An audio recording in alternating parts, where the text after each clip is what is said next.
ആദ്യം തന്നെ നമുക്കൊരു പാറ്റേൺ പേപ്പറിന് തുടങ്ങാം അല്ലേ. അതിനായിട്ട് ഞാൻ A4 എടുത്തിട്ടുണ്ട്. പിന്നെ മെയിൻ ആയിട്ട് എടുത്തത് ബ്രൗൺ ആട്ടോ. നമ്മൾ വിന്റേജ് ജനറൽ സപ്ലീസ് ആണല്ലോ ഉണ്ടാക്കുന്നത്.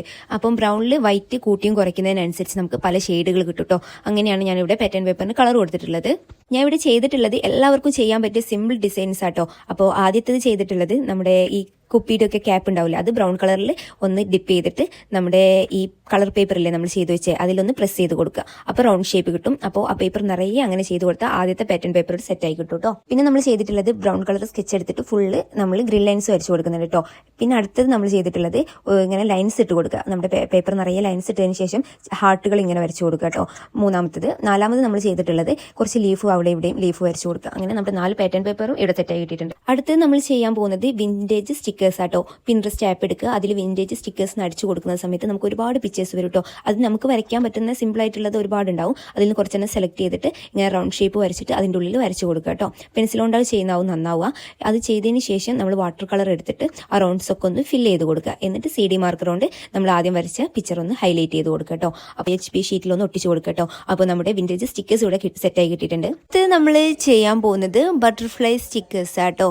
അതിനായിട്ട് ഞാനൊരു പഴയ ടെക്സ്റ്റ് ബുക്ക് എടുത്തിട്ടുണ്ട്. അതിൽ ബട്ടർഫ്ലൈൻ്റെ ഷേപ്പിലൊന്ന് ആ പേജസിനെ കട്ട് ചെയ്തെടുക്കുന്നുണ്ട്.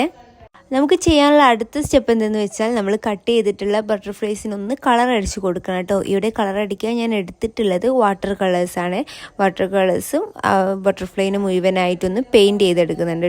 പെയിൻറ് ഉണങ്ങിയതിന് ശേഷം ഇവിടെ ഒരു OHP ഷീറ്റ് എടുത്തിട്ടുണ്ട്. OHP ഷീറ്റിൽ ബാക്കിൽ ഗമ്മാക്കിയിട്ട് നമ്മൾ ഈ ബട്ടർഫ്ലൈസിനെ ഫുള്ളായിട്ട് ഒട്ടിച്ച് കൊടുക്കുന്നുണ്ട് കേട്ടോ. പിന്നെ ഒന്ന് ക്യൂട്ടാക്കാൻ വേണ്ടിയിട്ട് ബട്ടർഫ്ലൈ സ്റ്റിക്കേഴ്സ് എന്നൊക്കെ ഒന്ന് എഴുതി കൊടുക്കുന്നുണ്ട്. അങ്ങനെ നമ്മുടെ ബട്ടർഫ്ലൈ സ്റ്റിക്കേഴ്സ് ഇവിടെ സെറ്റ് ആയിട്ടുണ്ട്. അപ്പോൾ എല്ലാവരും ഒന്ന് ട്രൈ ചെയ്ത് നോക്കിക്കോളൂ കേട്ടോ. വിന്റേജ് ലേബൽസ് ആട്ടോ നമ്മൾ ചെയ്യാൻ പോകുന്നത്. പിൻട്രസ്റ്റ് ആപ്പ് എടുക്കുക, എന്നിട്ട് വിന്റേജ് ലേബൽസ് അടിച്ചു കൊടുക്കുന്ന സമയത്ത് നമുക്ക് ഒരുപാട് പിക്ചേഴ്സ് വരും കേട്ടോ. അപ്പോൾ അതൊരു കട്ടുള്ള പേപ്പറിൽ ഒന്ന് സ്കെച്ച് ചെയ്തെടുക്കുക കേട്ടോ. പെൻസിൽ കൊണ്ട് വരച്ചതിന് ശേഷം നമ്മൾ CD മാർക്കർ കൊണ്ട് വരയ്ക്കുന്നതാട്ടോ നന്നാവുക. അപ്പോൾ നമ്മുടെ അടുത്ത സ്റ്റെപ്പ് എന്ന് പറയുന്നത് നമുക്ക് ഈ ഒരു വിന്റേജ് ലുക്ക് കിട്ടാൻ വേണ്ടിയിട്ട് ഞാൻ ഇവിടെ ഒരു ബ്രൗൺ കളർ ബ്രഷ് പെൻ ഉപയോഗിച്ചിട്ട് മുഴുവനായിട്ടൊന്ന് കളർ ചെയ്ത് കൊടുക്കുന്നുണ്ട് കേട്ടോ ഈ ലേബൽസിനൊക്കെ. അടുത്തതായിട്ടൊരു OHP ഷീറ്റ് എടുക്കുക, അതിൻ്റെ മുകളിൽ വിന്റേജ് ലേബൽസ് എന്നൊക്കെ ഒന്ന് എഴുതി കൊടുക്കുന്നുണ്ട് കേട്ടോ.